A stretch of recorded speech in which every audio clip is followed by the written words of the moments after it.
Mula sa pagiging tagapagsalita ng defense, haharap naman sa witness stand si Attorney Michael Powa para tumestigo sa impeachment trial ni Vice President Sara Duterte.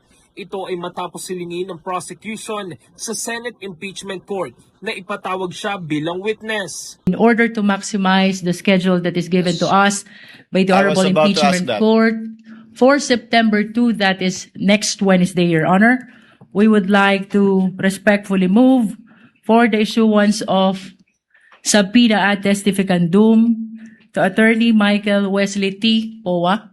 Tetestigo si Powa sa susunod na linggo kung saan tatanungin siya ng House Prosecution Panel tungkol sa paglalabas at paggamit ng confidential funds ng Department of Education noong kalihim pa ng DepEd si Duterte. Ayon kay Powa, wala siyang nakikitang dahilan para tutulan sa ngayon ang hiling ng prosecution. Kasi yung pag-testify ko, nung pre-trial pa lang, alam na namin yun. So, it's expected. Wala namang akong problema doon. Kaya nga, I think the presiding officer did not even see the need to issue a subpoena. So, naman natin karating tayo. Kasama ni Powa sa mga nakatakdang iharap ng prosecution, si Marisa Grande ng Philippine Statistics Authority.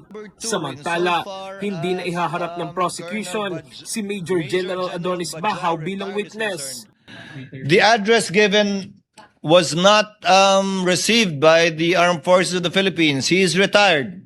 So may I instruct the prosecution to kindly coordinate with either the Philippine Veterans Affairs Office, PIVAO, or the AFP Pension and Gratuity Management Center to get an address.